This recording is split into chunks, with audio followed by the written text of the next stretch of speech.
Entonces, ¿estamos ahí? Libro de Hebreos, capítulo 11, los versículos 32 al 40. ¿Y qué más digo? Porque el tiempo me faltaría contando de Gedeón, de Barak, de Sansón, de Jefté, de David, así como de Samuel y de los profetas, que por fe conquistaron reinos, hicieron justicia, alcanzaron promesas, taparon bocas de leones, apagaron fuegos impetuosos, evitaron filo de espada, sacaron fuerzas de debilidad, se hicieron fuertes en batalla, pusieron en fuga ejércitos extranjeros. Las mujeres recibieron sus muertos mediante resurrección. Nosotros fueron atormentados, no aceptando el rescate a fin de obtener mejor resurrección. Otros experimentaron vituperios y azotes, y además de esto, prisiones y cárceles. Fueron apedreados, aserrados, puestos a prueba, muertos a filo de espada. Anduvieron de acá para allá, cubiertos de pieles de ovejas y de cabras, pobres, angustiados, maltratados, de los cuales el mundo no era digno, errando por los desiertos, por los montes, por las cuevas y por las cavernas de la tierra. Y todos estos, aunque alcanzaron buen testimonio mediante la fe, no recibieron lo prometido, proveyendo Dios alguna cosa mejor para nosotros, para que no fuesen ellos perfeccionados aparte de nosotros. Oremos. Padre, queremos pedirte la bendición de poder comprender tu palabra y retenerla. Te pedimos que podamos ver tu gracia, siempre te suplicamos que podamos ver tu misericordia, tu gracia y a Cristo. Ayúdanos, Señor Dios, en nuestra debilidad, en nuestras limitaciones. Te lo pedimos en Cristo Jesús. Amén. Podemos sentarnos.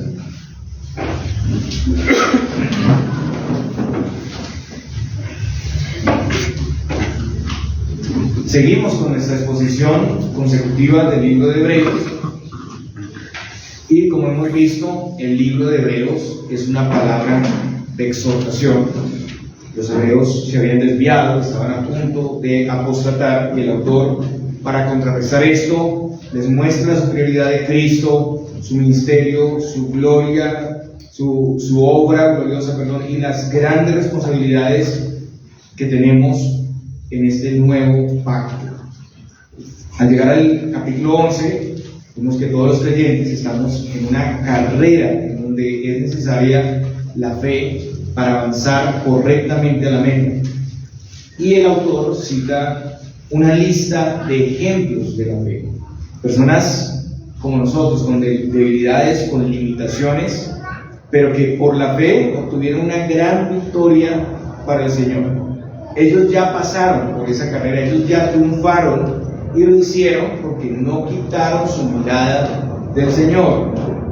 Y estos ejemplos no son ejemplos lejanos, sino que los hebreos nosotros tenemos el mismo llamado a la fe. En la primera parte de esta lista, como ya hemos visto, el autor presenta en detalle lo que hicieron algunos por la fe, pero si miramos a partir del versículo 32, el autor cita los nombres de algunos personajes en diferentes periodos históricos y nos da una descripción general de sus obras.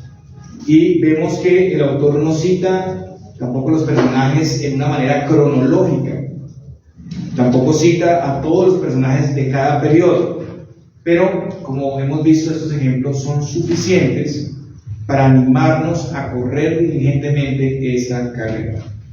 El autor incluye aquí el periodo de los jueces con 4 de los 12 jueces de Israel, el periodo de los reyes solo con David, y los profetas nombrando solo a Samuel.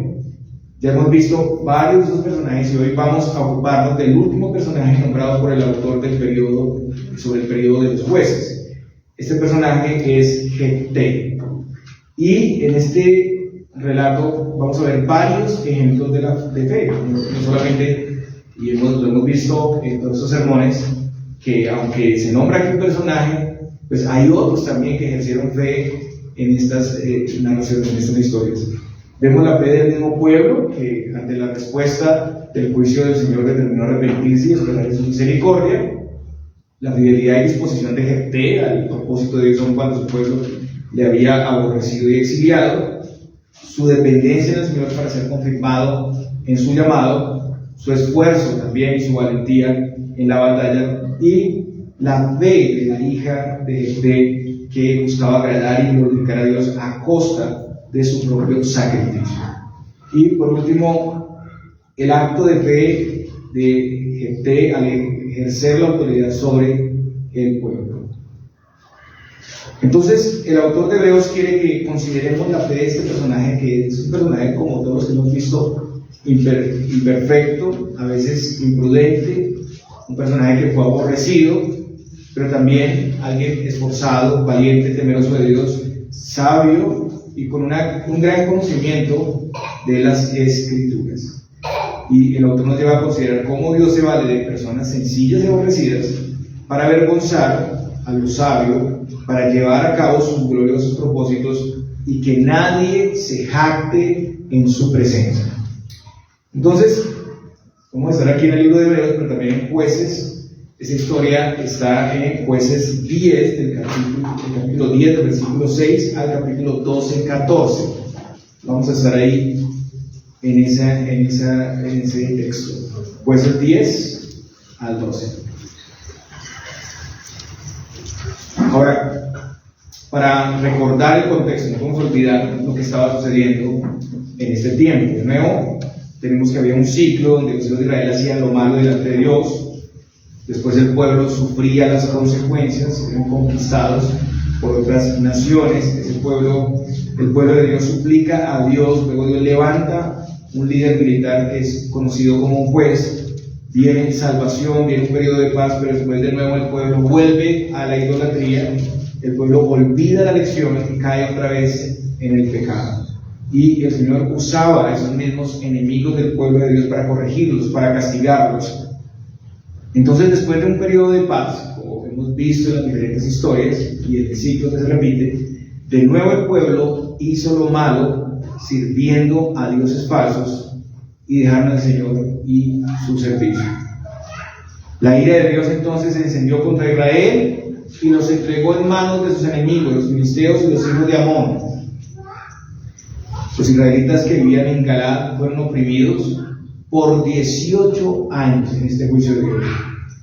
En Jueces 10:9 leemos lo siguiente: y los hijos de Amón pasaron el Jordán para hacer también guerra contra Judá y contra Benjamín y la casa de Efraín, y fue afligido Israel en gran manera. Habían llegado a un punto de opresión donde los hijos de Amón se acercaron a estas tribus y estaban ya para atacarlos, listos para destruirlos. Y es aquí donde el pueblo afligido clama al Señor. En el versículo 10 dice: entonces los hijos de Israel clamaron a Jehová diciendo: nosotros hemos pecado contra ti, porque hemos dejado a nuestro Dios y servido a los Baales. Ellos estaban muy angustiados, tenían el asedio de sus enemigos casi enfrente, ya listos para atacarlos, y ellos reconocen su desobediencia, reconocen su abandono del Señor, pero la respuesta del Señor en ese momento no es positiva. Él les manda que clamen a los dioses a los que ellos sirvieron. El Señor ya los había librado de sus enemigos antes de otras naciones, los había librado, los había guardado, pero ellos habían continuamente retornado a la maldad. Por eso en el versículo 13 el Señor les dice que ya no les va a liberar más. El Señor les permite ver aquí su enojo ante la repetida infidelidad del pueblo. Sin embargo, el pueblo respondió con arrepentimiento y con humillación. Y eso está registrado en los versículos 15 al 16. Jueces 10 del 15 al 16 dice: y los hijos de Israel respondieron a Jehová: hemos pecado, haz tú con nosotros como bien te parezca. Solo te rogamos que nos libres en este día. Y quitaron de entre sí los dioses ajenos y sirvieron a Jehová, y él fue angustiado a causa de la aflicción de Israel. Entonces, después del arrepentimiento del pueblo, vemos la compasión y el amor de Dios. El Señor conoció la situación de Israel, él se angustió, literalmente dice, se encogió su alma por el sufrimiento que ellos estaban pasando. Él no fue ajeno a la situación, sino que se dolió por ellos. Él les tuvo misericordia, aun cuando Él mismo había dicho que no les libraría. Pero ellos mostraron aquí dependencia y temor a su autoridad. Ellos pidieron que Dios hiciera con ellos como bien le pareciera, pero también abandonaron su pecado. Aun cuando el Señor les había dicho que no les iba a liberar más, y que de nuevo podían esperar una respuesta negativa, ellos no se resignaron en sus maldades. Eso lo haría el impío, ¿no? Sino que se apartaron con la esperanza de ser perdonados. Ellos actuaron con fe. Y vemos aquí el primer ejemplo, la fe del pueblo. Actuaron con fe, sin ver una respuesta positiva de Dios, pero ellos dijeron: quitemos los ídolos, arrepentámonos, aun cuando el Señor nos dice que no nos va a perdonar más. Porque en ese momento ellos no había una respuesta, no había nada favorable del Señor, pero confiaron y apelaron a su infinita misericordia. Y a partir de eso el Señor fue misericordioso y además generoso. Él se angustió por su situación. Como dice el Salmo 103, versículo 13: como el Padre se compadece de los hijos, se compadece Jehová de los que le temen.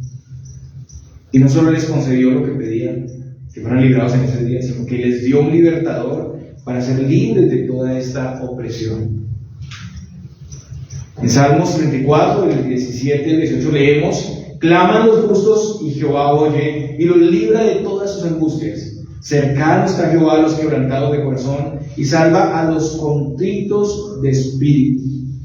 También Salmo 51, 17 dice: los sacrificios de Dios son el espíritu quebrantado, al corazón contrito y humillado no despreciarás tú, oh Dios. Qué maravilloso es nuestro Dios. Hermanos, los hebreos y nosotros somos llamados a implementar este tipo de fe, a acudir al Señor buscando su rostro constantemente y confiando en su misericordia.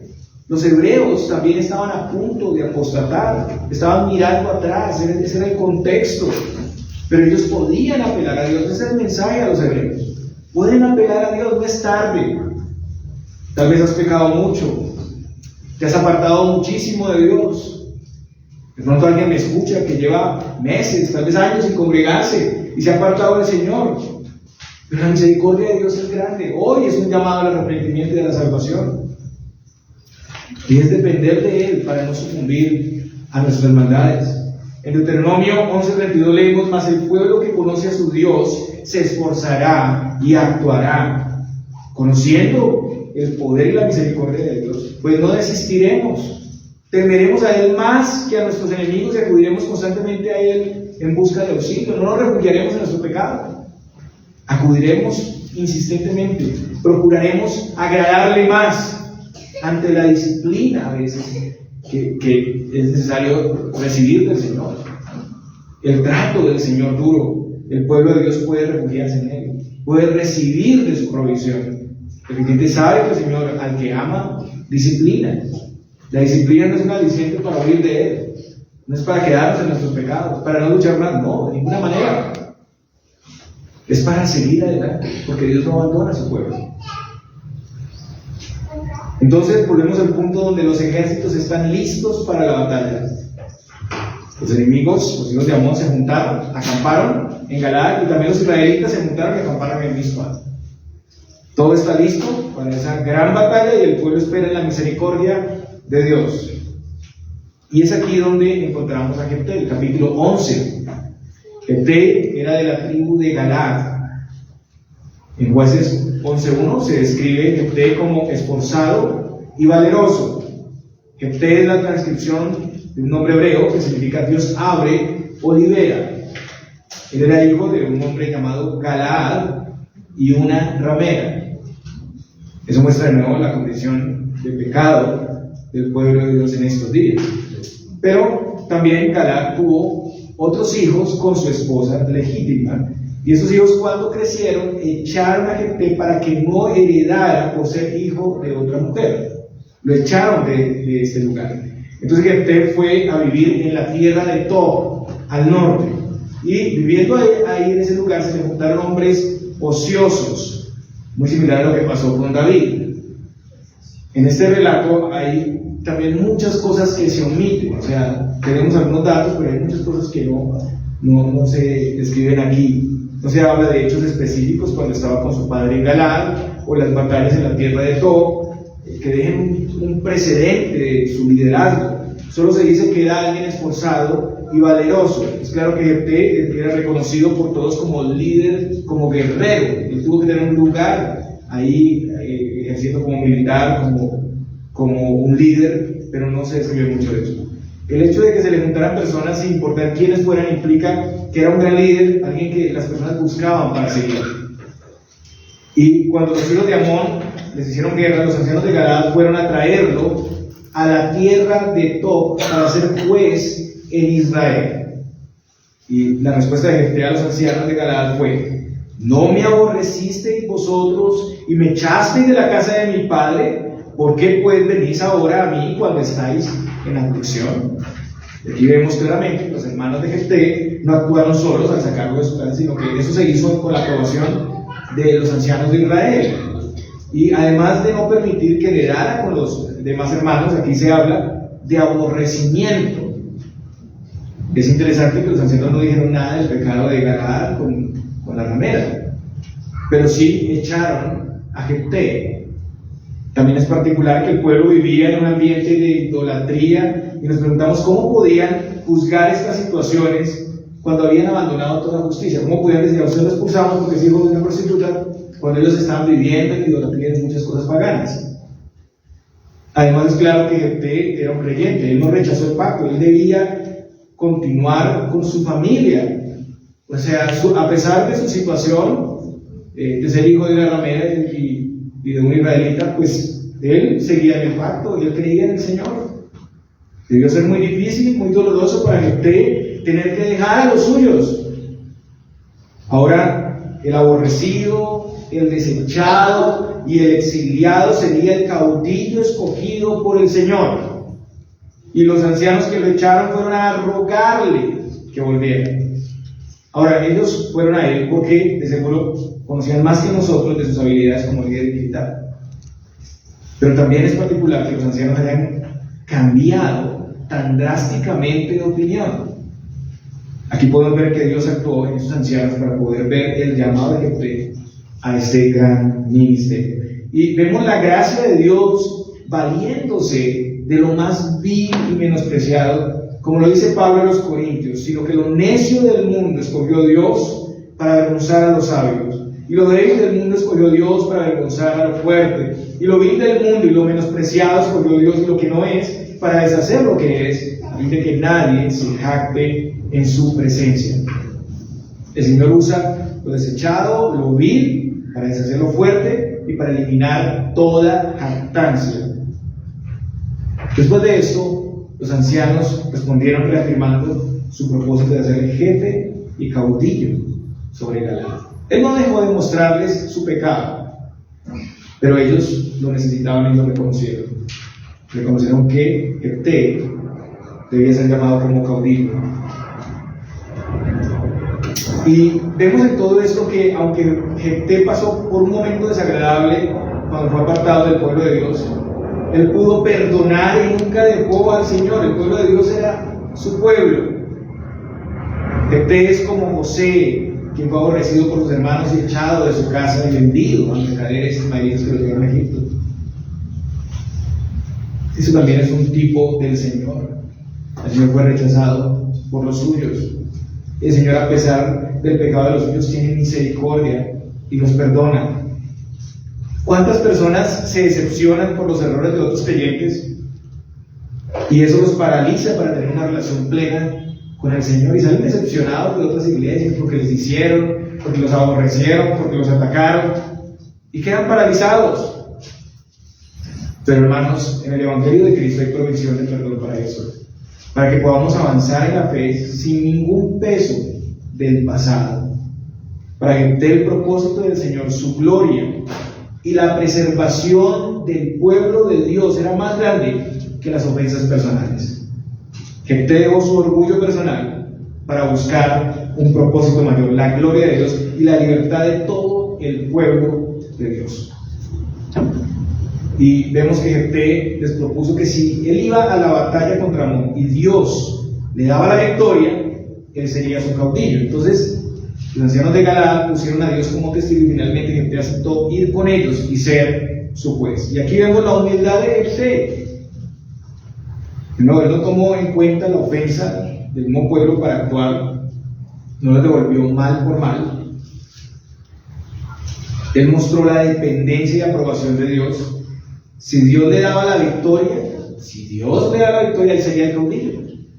No son ellos los que establecen su llamado, aunque le han hecho un llamado, sino primariamente el Señor.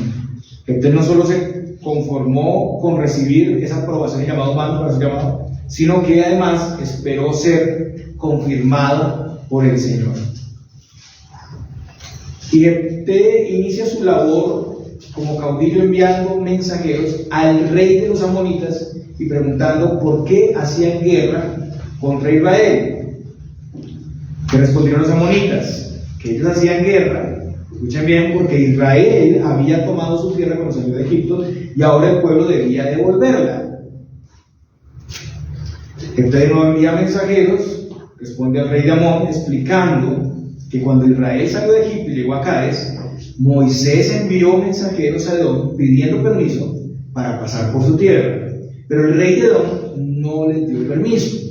Eso está registrado en Números 20, del 14 al 21. Recordemos que los edomitas eran los descendientes de Saúl. Los edomitas eran los descendientes de Saúl. Y la tierra ocupada por los edomitas era la tierra de Seir. Los israelitas, por orden de Dios, debían tener cuidado de los de Edom, de no tomar su tierra, porque Dios le había dado esta tierra a Edom, entonces Israel debía comprar a ellos los alimentos y el agua. Ustedes pueden encontrar esto en Deuteronomio 2, de 4 al 6. Ellos tenían que comprarles. Esa tierra era de ellos. Dios les dijo, no, ahí no pueden ustedes tomar posesión de esa tierra. También el pueblo envió la misma solicitud de poder pasar por sus tierras al rey de Moab. Pero al igual que con Edom, el rey de Moab no lo permitió. Entonces por todo esto Israel se quedó en Cádiz. Después, no pudiendo pasar por esos lugares, partieron del Mar Rojo y rodearon la tierra de Edom y la tierra de Moab, porque no podían pasar por sus territorios. Moab y Amón fueron los hijos, ustedes recuerdan, los hijos de Lot y sus hijas, una relación de incesto. Esos son los hijos de Moab y de Amón. Eso está en Génesis 19, del 37 al 38. De ahí salieron los moabitas y los amonitas, que encontramos aquí. Entonces el Señor había dicho a los israelitas en cuanto a ese territorio de Moab, vamos a ver Deuteronomio 2:9, no molestes, voy a leer la parte de no molestes a Moab, ni te empeñes con ellos en guerra, porque no te daré posesión de su tierra, porque yo he dado a Ar por heredad a los hijos de Lot. No son ustedes, son descendencia de ellos, eran parientes lejanos del pueblo. Entonces el pueblo en ese momento, por orden del Señor, no entró en guerra con ellos, ni tomó posesión de su tierra. Después de eso, Israel también envió mensajeros a Sehón, rey de los amorreos. ¿Estamos ahí todos? Estamos hablando de este momento cuando Israel sale de Egipto, va por el desierto.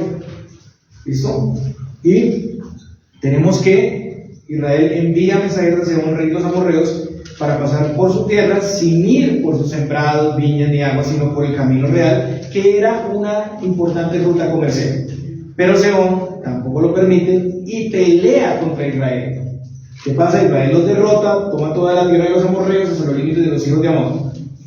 Pero anterior a eso, Sehón había estado en guerra con el rey de Moab y le había quitado todo su territorio. Entonces, Jefté aquí está diciendo a Amón que si acaso le quitó algo de su tierra, se la quitó a los amorreos, no a Amón. Los amorreos guiados por Sehón que salieron a atacarles. Y esa tierra ya había sido conquistada por estos amorreos, por Sehón. Y el argumento de Jefté al rey de Amón es: así que lo que Jehová Dios de Israel desposeyó al amorreo delante de su pueblo Israel, ¿pretendes tú apoderarte de él? Lo que te hiciere poseer Quemos tu Dios, ¿no lo poseerías tú? Así todo lo que desposeyó Jehová nuestro Dios delante de nosotros, nosotros lo poseeremos. Y aquí Jefté demuestra que en cuanto a los amorreos, Dios les entregó ese territorio y por eso ellos lo tomaron. Al igual ellos han tomado territorio a nombre de su Dios pagano y ellos no cederían ese territorio. Pero aquí te muestra que esto es un conflicto entre el Dios verdadero y el Dios pagano de estos lugares. Quemos no pudo darles esa tierra, Quemos es un Dios falso. Los amorreos les quitaron esa tierra, ya no era suya, no fue el pueblo el que la quitó. Y el Dios verdadero les dio esa tierra a los israelitas quitándola a los amorreos. Solo aquí vemos que se presenta a Quemos como el Dios de los amonitas, porque Quemos era el Dios de Moab, el Dios de los amonitas era Milcom. Y además dice en el versículo 25, Jueces 11:25, ¿eres tú ahora mejor en algo que Balac, hijo de Zippor, rey de Moab? ¿Tuvo en cuestión contra Israel o hizo guerra contra ellos? Recordemos aquí la historia. Balac era el rey de Moab y tuvo temor de los israelitas al ver lo que le habían hecho a los amorreos, lo que acabamos de ver, la derrota, el despojo de sus tierras. Recordemos que Balac hizo llamar a Balaam para que maldijera al pueblo de Dios, pero Balaam, guiado por Dios, bendijo repetidamente al pueblo y anunció el juicio que vendría y la victoria del Señor. Entonces Amón era peor que Balac, porque aunque Balac deseaba que el pueblo fuera maldecido, no pudo hacerlo, no hizo guerra contra ellos. Además, en el versículo 26, Jefté le cuestiona que ellos no hayan recobrado en 300 años estos lugares y aldeas donde Israel estaba habitado. Y a partir de todo esto, Jefté declara: así que yo nada he pecado contra ti, mas tú haces mal conmigo, peleando contra mí. Jehová, que es el juez, juzgue hoy entre los hijos de Israel y los hijos de Amón. Y vemos que esta fue una explicación clara, una explicación magistral, muy diplomático Jefté, ¿no? Con ellos, que tenía como propósito hacer ceder a los hijos de Amón, porque ellos estaban equivocados. Jefté les demostró que ellos estaban mintiendo, que ellos estaban equivocados. Y aquí este texto es muy importante, porque Jefté fue establecido como juez, pero él está diciendo que Dios es el juez, que Dios juzgue, Él es el juez verdaderamente. Dios era el que liberaba a Israel de estas naciones opresoras. Él es el gran gobernador y juez de todo el universo. Todos estamos bajo su escrutinio y Él hace justicia en la tierra. Pero a pesar de toda esta explicación, el rey de Amón no acepta los argumentos de Jefté. Y aquí podemos ver de Jefté varias cosas. Él era muy valiente, vivió exiliado del pueblo de Dios, y aún viviendo exiliado fuera del contexto del pacto donde se enseña la palabra de Dios, él tenía un gran conocimiento de la historia de Israel, porque todo esto que estoy diciendo, eso lo citaba Jefté. Él conocía las situaciones del pueblo de Dios, era un hombre preparado para defender la verdad, y era muy hábil exponiendo sus argumentos. También vemos que aplicó un conducto muy diplomático, porque antes de ir a la guerra argumentó y explicó sabiamente la equivocación que ellos tenían. Dejó claro que no había razones para la guerra y dejó al descubierto las malas intenciones que tenía el pueblo de Moab. Hermanos, aquí vemos que nuestra confianza en el Señor no es un salto al vacío, no es una disposición o impulso sin bases en la verdad.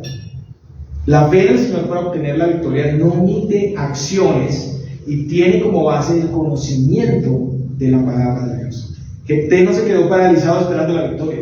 No, el Señor prometió la victoria, esperémosla.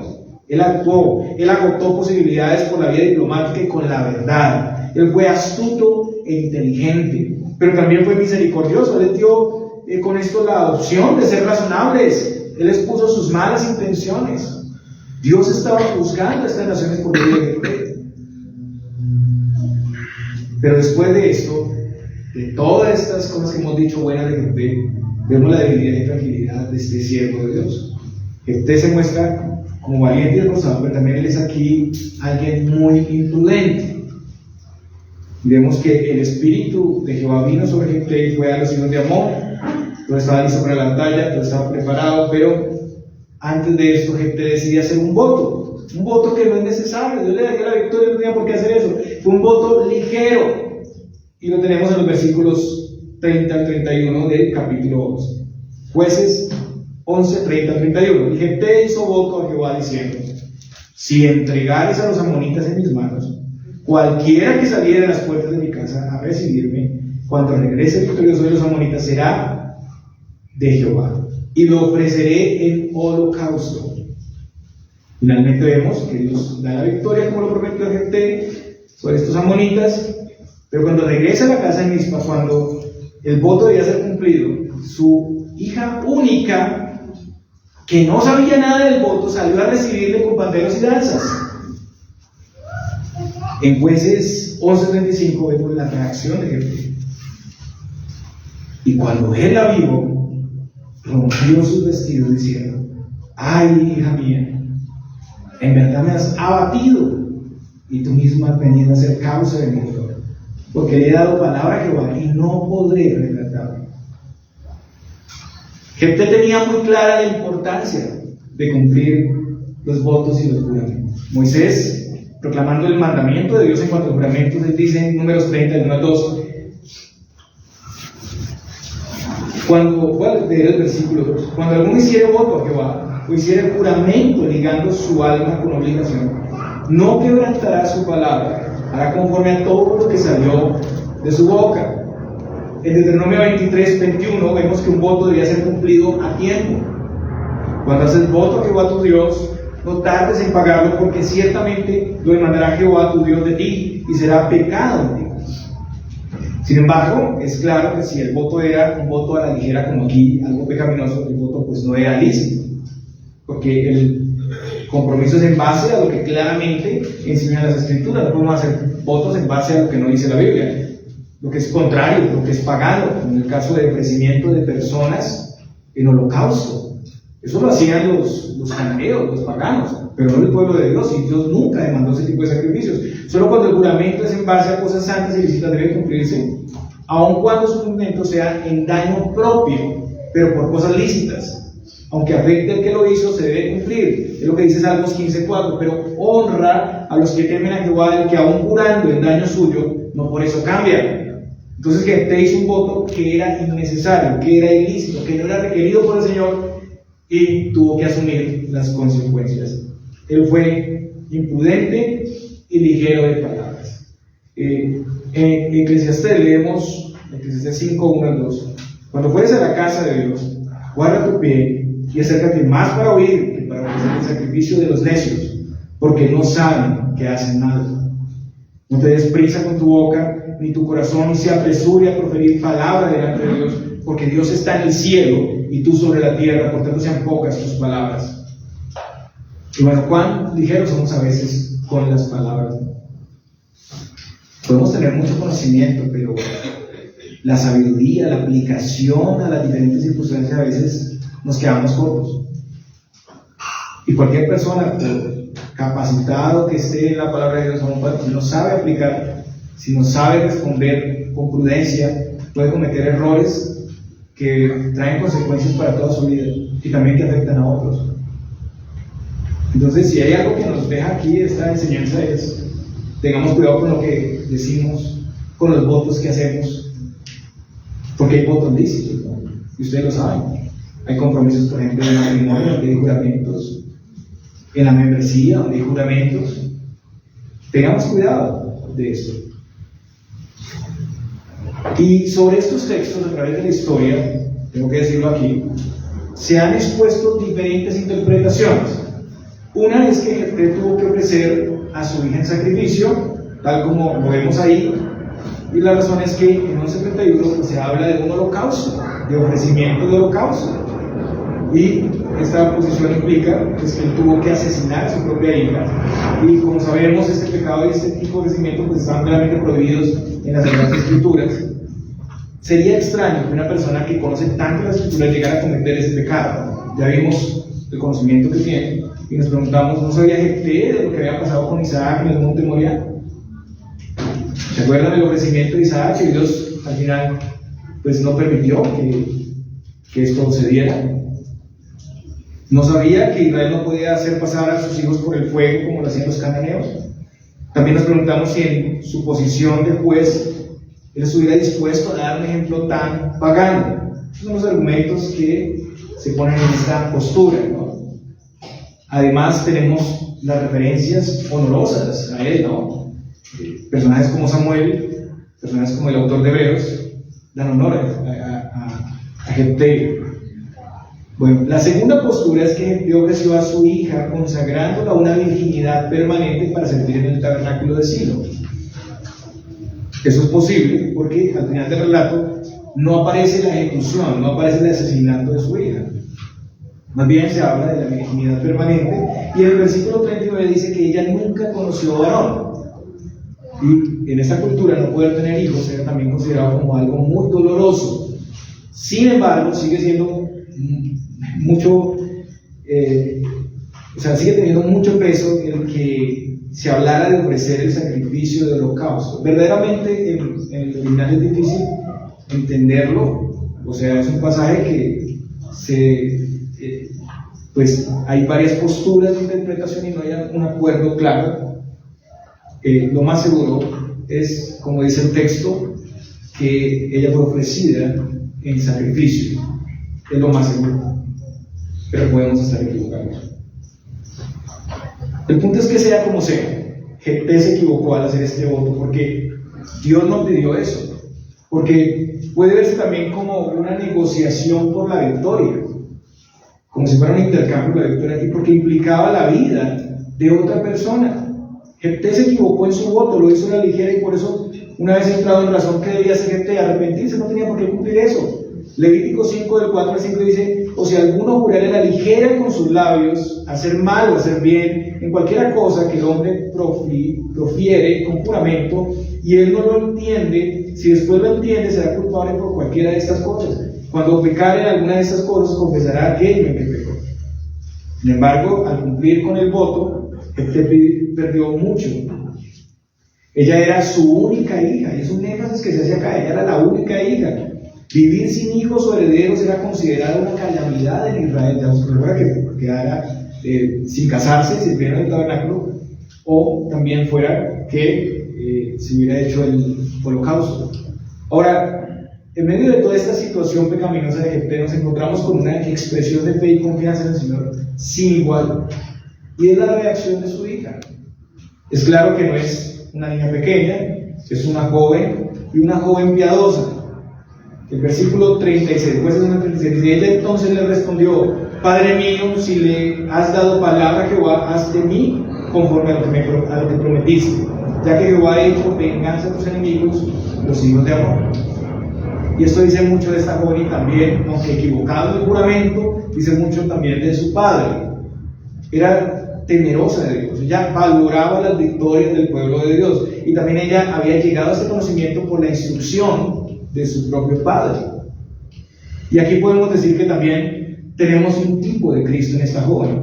Independiente del error de Jefté, ella asume ser un sacrificio a Dios, llevando un castigo sin merecerlo, y un castigo que, fuera cual fuera, implica el ofrecimiento de toda su vida. Pero ella asume todo esto sin resistirse, para honrar y satisfacer a Dios, y por agradecimiento a la victoria de Dios. El Señor, siendo santo y sin culpa, asumió las demandas de la ley sobre él. Llevó el castigo nuestro sin merecerlo. Él se sometió completamente a la voluntad de su Padre. Él no se resistió a este castigo, sino que aceptó la voluntad del Padre, porque no había otra forma de redimir a los suyos. Y Él ofreció todo su ser para nuestra salvación, y su sacrificio honró plenamente y satisfizo a Dios. Eso habla de Cristo realmente. Cristo es el juez, Cristo es el redentor, Cristo es el sacrificio perfecto. Jefté se equivocó. Jefté es imperfecto, y por eso parece que podemos dar más razón a que su hija realmente fue sacrificada. Si nosotros miramos la lista de Hebreos, hermanos, en la lista de Hebreos encontramos una serie de personajes: Noé, ¿cierto?, que se embriagó, que pecó también; Moisés, que mató a un egipcio, ¿cierto? ¿Recuerdan a Gedeón, un idólatra? Sansón, promiscuo, fornicario, fornicario. Son tantas cosas de estos personajes que nos aterra que estén en la lista de Dios.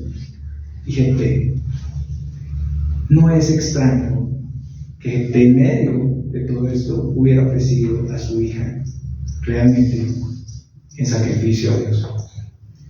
Si miramos esa condición, lo que entendemos es que, a pesar del pecado de estos hombres, Dios los usaba y Dios mantenía su salvación. Y ellos no son diferentes a nosotros.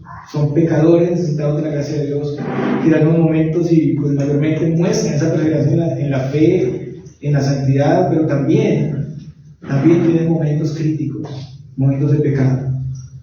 Y nosotros no somos menores. Yo decía antes de esto que no necesitamos poquitos de la gracia de Dios y ellos mucha, y nosotros un poquito en relación con el hermano de la iglesia, que ese sí ha pecado, dicen algunos, ese sí anduvo aquí, ese estuvo en vicios, ese hizo eso, ese necesita montones de la gracia de Dios, pero yo solamente una gotica. No. Este pasaje apunta a Cristo. Ese sacrificio fue ilícito, incorrecto. Dios no pide el ofrecimiento de ellos. Y eso muestra la incapacidad del hombre para traer algo agradable a Dios. Pero Dios sí envió a uno perfecto, a Jesucristo, quien murió en la cruz para el perdón de nuestros pecados, quien fue ofrecido al Padre. Él dio a su propio Hijo para ser sacrificado, y ese sacrificio sí fue olor fragante al Padre Celestial para nuestra salvación.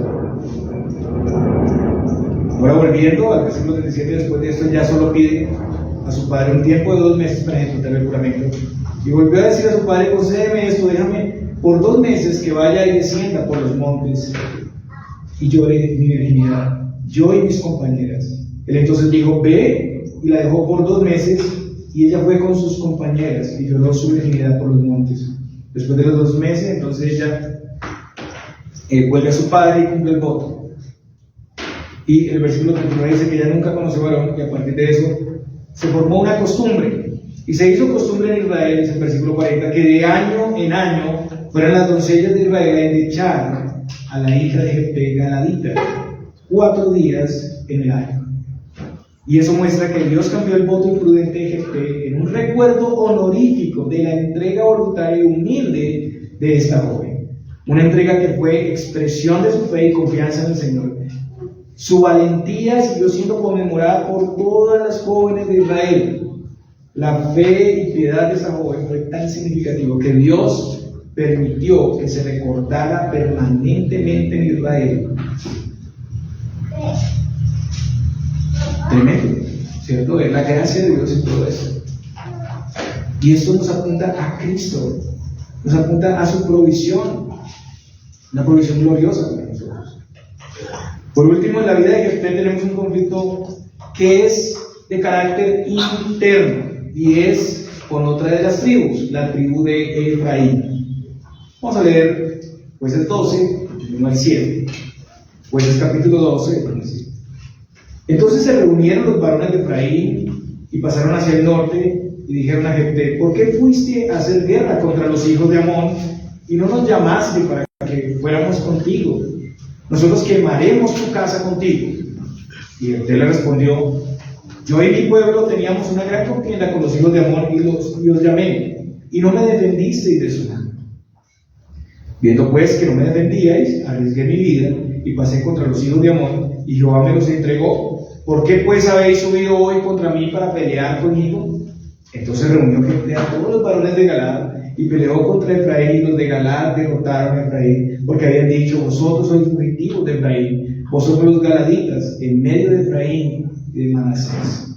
Y los galaditas tomaron los vados del Jordán a los de Efraín, y aconteció que cuando decían los fugitivos de Efraín: quiero pasar, los de Galaad les preguntaban: ¿eres tú efrateo? Si él respondía no, entonces le decían: ahora pues di Shibolet. Y él decía Sibolet, porque no podía pronunciarlo correctamente. Entonces le echaban mano y le degollaban junto a los vados del Jordán. Y murieron entonces de los de Efraín 42,000. Y Jefté juzgó a Israel 6 años, y murió Jefté galadita, y fue sepultado en una de las ciudades de Galaad. Entonces vemos que el triunfo de Jefté provoca desagrado en otra tribu, la tribu de Efraín, porque según decían ellos, él no les tuvo en cuenta para la batalla. Y por eso ellos vienen a Jefté y lo amenazan de muerte. Le dicen: vamos a quemar tu casa. Recordemos que este mismo reclamo lo hicieron a Gedeón. Es la misma situación que Gedeón. Jefté había sido ligero, y es algo notable aquí, había sido ligero en sus palabras, y ahora Efraín es también ligero en sus palabras. O sea, este pasaje nos habla mucho de la imprudencia. ¿Sí? Y ahora ellos vienen a quemar su casa. Y esto provocó una guerra civil en Israel. Entonces, ante la amenaza de muerte, Jefté argumenta que él sí los llamó, pero ellos no los defendieron. Entonces él fue a la batalla, él arriesgó su vida. No hay razón para que ellos vengan a pelear ahora contra él. De nuevo, Jefté no se deja intimidar por acusaciones sin fundamento y expone a los culpables. Ellos incluso deberían pedirle perdón por no haber estado en la batalla y agradecer por la victoria. Y ellos decían que los de Galaad eran fugitivos de Efraín, y esto era una acusación. ¿Qué quería decir? Según algunos intérpretes, parece que las tribus lideradas por Jefté habían pertenecido antes a la casa de José, el padre de Efraín y Manasés, pero luego se independizaron. Entonces parece que ellos daban a entender que los de Galaad eran de su tribu y como fugitivos debían volver. Lo que vemos es un celo por el poder, por el protagonismo, por la tribu más grande. Efraín está celoso de ellos. Entonces, después de esto, Jefté, pues ya no es tan diplomático, reúne a los varones de Galaad, pelea contra Efraín y los vence. A partir de esa victoria, los de Galaad ocupan los vados del Jordán que llegan hasta Efraín, y cada vez que un sobreviviente, literalmente en hebreo, los escapados de Efraín, pedía que lo dejaran cruzar, ellos le pedían pronunciar una palabra. Como eran de otra región, ellos no podían pronunciar bien la S. Shibolet, si no pronunciaban entonces bien y decían Sibolet, ellos lo degollaban. Esos eran los sobrevivientes. Las palabras Shibolet y Sibolet significan espiga o corriente de agua. Son un significado común, pero con esto identificaban si ellos eran realmente de Efraín. Y lo que sucedía era que en Israel había ciertas diferencias, ¿no?, de dialectos. Entonces ahí ellos identificaban. Y ellos habían dicho a los de Galaad que eran fugitivos de Efraín. Ahora los de Efraín llegaron a ser fugitivos ante los de Galaad. Y murieron 42,000 hombres de Efraín en este tiempo. Jefté juzgó a Israel por 6 años.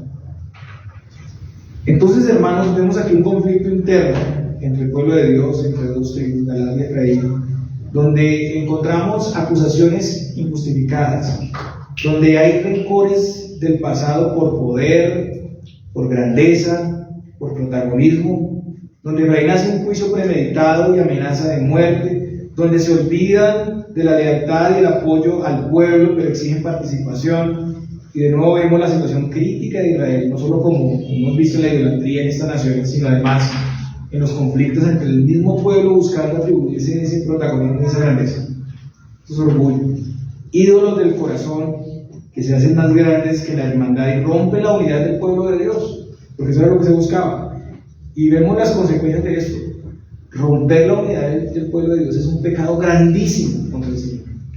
Dios no mira esto como algo leve, es un pecado grandísimo contra el Señor.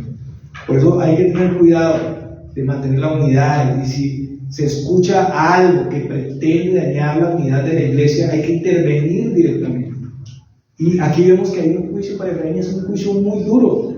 Ellos eran parte del pueblo de Dios, pero aquí estaban abandonando la autoridad establecida. Recordemos que Jefté había sido establecido por Dios para ser juez de Israel, y al desafiarlo y cuestionar la victoria, estaban desafiando al mismo Dios. La fe de Jefté se expresó en aplicar la justicia a los rebeldes en el pueblo.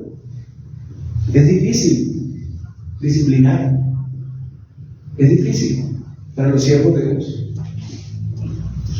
Hermanos, para los hebreos y para nosotros es importante considerar la autoridad establecida.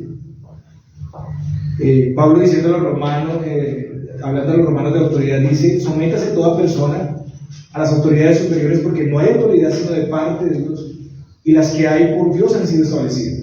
De modo que quien se opone a la autoridad lo establecido por Dios resiste, y los que resisten acarrean condenación para sí mismos. Es Dios quien establece la autoridad. Con todo y que las personas de la autoridad son imperfectas, ¿no? Que ya vimos lo que acababa de hacer usted,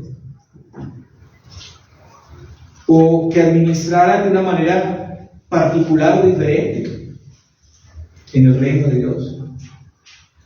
Si lo que hacen es en base al mandato de Dios, y es una cosa que va a llevar a que el reino de Dios siga avanzando y es conforme a la palabra, pues es una muestra de fe confiar en quienes han sido establecidos por Dios, con todas las imperfecciones que tengan. La insatisfacción con la autoridad y el orgullo religioso no es un problema pequeño. Poco a poco, eso se convierte en rivalidad, en envidia, en división. La insatisfacción es desagradecimiento, es desprecio a la provisión de Dios y al mismo Dios. Y también los ministros son llamados a actuar con confianza en el Señor. Como decía, es difícil a veces aplicar la disciplina, pero es necesario considerar que un poco de levadura le dura toda la masa. Se requiere de fe para actuar porque hay pérdida. Siempre que se ejecuta la disciplina hay pérdida, pero se debe mantener la verdad, la unidad, la gloria de Cristo, y el Señor respaldará la autoridad establecida, la autoridad que Él ha dado a su iglesia. Después habrá fruto de eso. Tal vez en el momento sea difícil, pero después habrá fruto. Y ese es un mensaje para todos los que ejercemos autoridad, para hacerlo con valor, con sabiduría, con prudencia, pero para hacerlo. Estamos llamados a ejecutarlo. En conclusión, hermanos, tenemos varios ejemplos de fe en el pueblo, en el llamado y las acciones de Jefté y su hija. En primer lugar, ante el pecado somos llamados a buscar el rostro de Dios, conociendo de su poder y misericordia y conociendo su tratamiento hacia sus hijos para bien. No huimos ni nos escondemos ante su disciplina, sino más bien nos acercamos más a Él y buscamos ser agradables. En segundo lugar, debemos agradecer al Señor por el llamado a su servicio. No éramos dignos de servirle, pero el Señor se ha valido de nosotros para sus grandes propósitos. El Señor usa personas comunes para fines extraordinarios. No deberíamos enfocarnos en nuestro pasado, en nuestras limitaciones para rechazar ese llamado del Señor. También muchos de nosotros hemos pasado por procesos difíciles. Hemos salido de otros contextos donde otros nos han fallado y hasta nos han aborrecido. Pero eso no debería afectar nuestra fe. No debería provocar en nosotros una actitud vengativa. El propósito de Dios con su pueblo y su gloria es más grande que nuestras ofensas personales. Y cuarto, la fe verdadera implica acciones concretas para obtener la victoria y tiene como base el conocimiento de Dios. La pregunta para nosotros es si estamos haciendo lo necesario para crecer más en el conocimiento del Señor, para enfrentar las diferentes pruebas y situaciones que vienen en la vida. No podemos, hermanos, interpretar bien la providencia, ejecutar buenas decisiones, tener buen discernimiento, si no tenemos conocimiento profundo de la palabra de Dios, como gente. Muchas de nuestras determinaciones pueden darse solo en base a emociones, a intereses egoístas y no a la palabra de Dios. No hay excusa para eso. Jefté vivió exiliado del pueblo de Dios en un ambiente donde se vivía la idolatría, y aún así él siguió fiel al pueblo de Dios. Pero no es solo tener el conocimiento correcto, hermanos, es también saber aplicarlo, ejercitarnos en la sabiduría y la prudencia. Usted puede aprender mucha Biblia, saberse la de memoria, saber textos, saber de todo, pero es otra cosa aplicar eso en la vida diaria. Y a menudo vemos que muchos se caracterizan más por tener como la cabeza llena de cosas, bombombunes, decía un pastor amigo, pero realmente son solamente cabezones. Ante la primera situación, por ejemplo, unos pesos se van al piso, no pueden aplicarlo y no pueden caminar en sabiduría y prudencia. Debemos cuidarnos mucho de la ligereza y de la autoconfianza. Podemos tener mucho conocimiento y así llegar a ser muy imprudentes, hermanos. A veces somos acelerados y a veces hacemos cosas innecesarias, pero hay que tomarse el tiempo para discernir, para mirar cada determinación, cada promesa, incluso consultar a otros antes de actuar, antes de hablar también. Y por último, somos prevenidos para tener cuidado de la autoridad establecida. Debemos ejecutar la fe al confiar que el Señor es la autoridad que ha establecido nuestras autoridades. Y eso implica fe. Eso implica fe para los hebreos y para nosotros. Y que por confianza en Él nos debemos someter en el temor de Dios. Es necesario proteger la unidad del pueblo de Dios. Conseguir esto va a implicar pérdida, va a implicar sufrimiento, pero es más importante la gloria de Dios y la ejecución de su plan. Y finalmente, hermanos, estamos llamados a ver a Cristo como el juez del mundo, como el redentor nuestro, como el ofrecimiento perfecto y agradable al Padre, el sacrificio que podía redimirnos verdaderamente, que podía darnos perdón y vida eterna. El Señor les bendiga, hermanos. Oremos. Padre, gracias por tu bendita palabra, porque nos muestras lo incapacitados que estamos, lo débiles y limitados, pero también nos revelas tu gracia y misericordia. No había otra forma, Señor. En ningún otro hay salvación. Eres tú, Señor Jesucristo, el camino, la verdad y la vida. Eres tú el Cordero perfecto, sin mancha, sin contaminación. Eres tú el ofrecimiento perfecto al Padre para nuestra redención y salvación. Nuestras obras, nuestros sacrificios, nuestros ofrecimientos son nada en relación a tu provisión. Se quedan cortos, no cumplen, no alcanzan la demanda de tu justicia. Pero tú, Señor, has venido para salvarnos y para redimirnos. Te alabamos, Señor Dios, por una salvación tan grande. En Cristo Jesús. Amén.